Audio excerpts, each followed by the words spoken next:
খোয়াই আগরতলা সড়কের বেহাল অবস্থার কারণে চরম ভোগান্তিতে সাধারণ জনগণ। সবচেয়ে উদ্বেগের বিষয়, এই ভাঙাচোরা রাস্তায় আটকে পড়ছে জরুরি পরিষেবার অ্যাম্বুলেন্সও। ফলে সময়মতো হাসপাতালে পৌঁছতে না পেরে রোগীদের জীবন ঝুঁকির মুখে পড়ছে। দীর্ঘদিন ধরে খানাখন্দে ভরা খোয়াই আগরতলা সড়ক সামান্য বৃষ্টিতেই রাস্তা খাটালে পরিণত হয়। যানবাহন ধীর গতিতে চলতে বাধ্য হচ্ছে। সম্প্রতি এক রোগীকে নিয়ে যাওয়ার সময় একটি অ্যাম্বুলেন্স রাস্তার মাঝে আটকে পড়ে।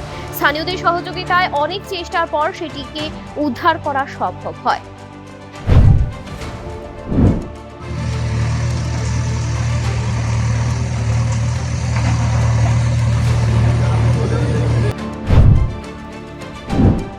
স্থানীয় বাসিন্দার বক্তব্য, প্রতিদিন এই রাস্তা দিয়ে যাতায়াত করতে ভয় লাগে।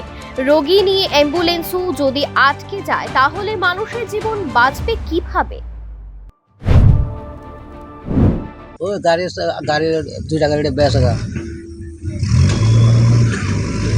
কোন জায়গা দিয়ে আটকাইছেন? এটা পাহাড়ের ভিতরে। কতক্ষণ সময় হয়েছে? ও আধা ঘন্টা হয়ে যাবো। গাড়ি আপনার গাড়ি থেকে রুগী আছে? ও আছে দুজন।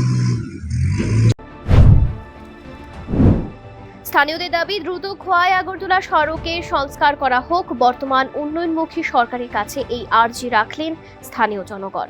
Bureau report, news now.